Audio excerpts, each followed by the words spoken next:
咱们这一期讲福楼拜的包法利夫人。包法利夫人可爱不可爱？可爱。美丽不美丽？美丽。在欲望之火燃烧的过程中，灿烂不灿烂？灿烂。性情坦诚时尚，令人唏嘘。如果从世俗的角度，他的命好不好？他的命不好。谁的命好？他的几个情人命好。情人为什么命好？因为这些情人都是人渣。似乎福楼拜想告诉大家，现代社会如果想命好，那就做人渣；如果想调情，老公首先要不解风情；如果老公解风情，懂的话，他有可能更惨等等。现代人怎么办？只能往渣的路上走吗？只能去懂也装不懂吗？我刚才问了各位一个问题，也相当于问了我一个问题，但不好意思，我不知道答案。不知道答案也是一个挺好的答案，我们所有的答案都还在形成中，这样也好。要什么不要什么，这是个问题。难到什么程度呢？我曾经问过自己一个问题，包法利夫人这辈子过得怎么样？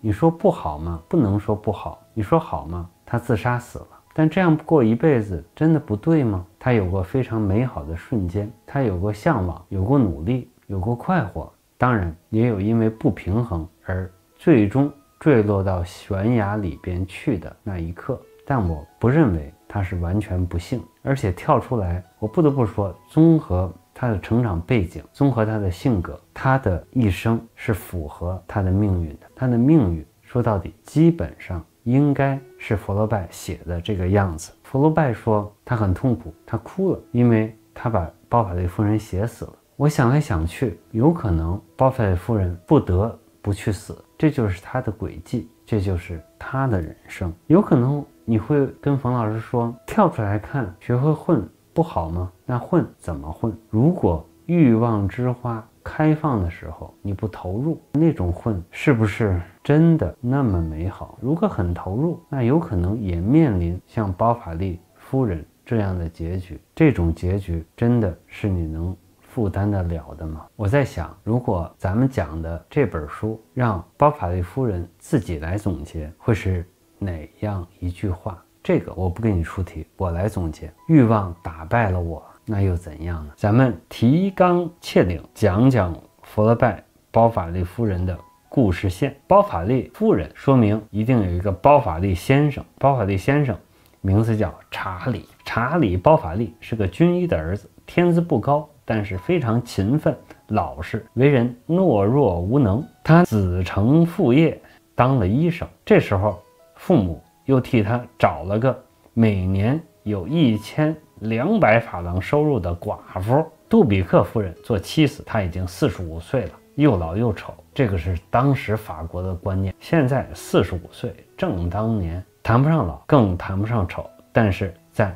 那个时候的法国，杜比克夫人45岁了，又老又丑，至少在福楼拜笔下又老又丑。福楼拜是这么说的：柴一样干，像春季发芽一样一脸疙瘩。这个事儿似乎有点矛盾。从西医的角度，像柴一样干，怎么可能一脸疙瘩？不管怎么样，福楼拜是这么写的。有一天，查理包法利医生接到一封紧急的信，他要到波尔多给一个富裕农民卢欧先生治病。卢欧先生一条腿断了。卢欧先生是一个50岁，就跟我年岁差不多，50岁左右的矮胖子。他太太2年前已经去世了。他家有个独女叫艾玛，家是艾玛打理的。艾玛是个具有浪漫气质的女孩子，面颊是玫瑰色的，头发黑黝黝的，在脑后挽成一个大发髻，眼睛很美丽，由于睫毛的缘故，棕颜色仿佛是黑颜色。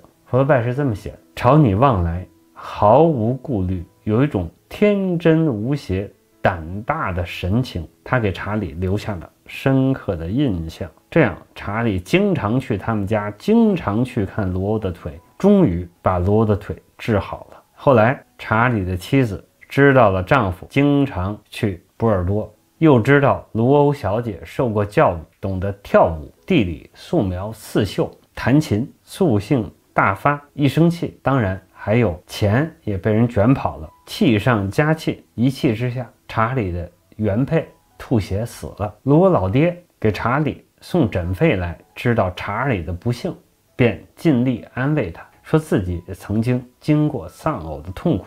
他邀请查理去波尔斗散心，查理去了，并且再一次爱上了卢欧老爹的独女艾玛，向卢欧老爹提亲。卢欧老爹虽然觉得查理不是理想的女婿，但是有点钱，人本分就答应了。开春之后，查理和艾玛按当地的风俗举行婚礼。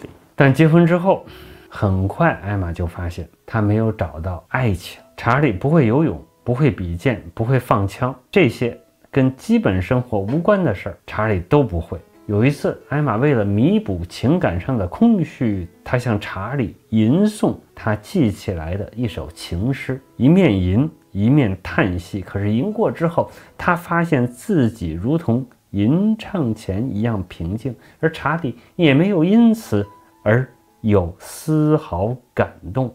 正如火刀敲石子，他这样敲过之后，不见一颗火星冒出来。然后艾玛就开始了她的偷情岁月。为了偷情，她需要打扮；为了打扮，她需要借钱。因为借钱，她最后债台高筑。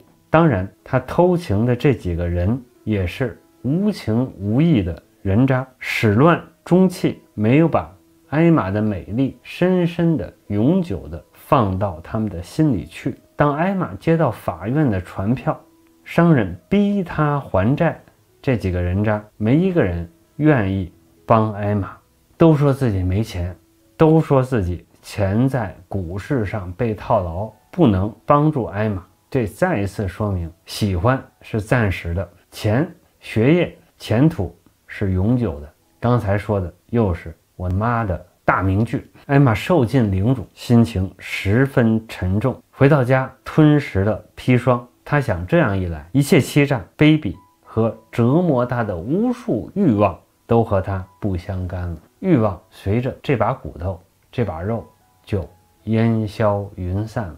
在我跟各位提过的冯唐乐园展览里，我写了这辈子至今为止最大的一个字，竖着2米，横着2米，那2米相当于6尺，6乘6就是36平尺。我平生以来最大的一幅字，这幅字上只有一个字，就是一个欲字，欲望的欲字。这次课后作业呢，我又想行使教师的特权，我不跟大家一块做，但是我非常想听大家是怎么做的。课后作业是这样，大家了解包法利夫人的故事线，知道包法利夫人的结局。包法利夫人这本书几乎写了包法利夫人主要的一生。那课后作业是，如果你是包法利夫人，你会怎样过日子？你会跟书里包法利夫人过的日子哪些地方相同，哪些地方不同？特别是在最后，包法利夫人在债主逼债的情况下选择了自杀。如果你是包法利夫人，你会选择自杀吗？如果不是选择自杀，你会怎么做？欢迎给我留言。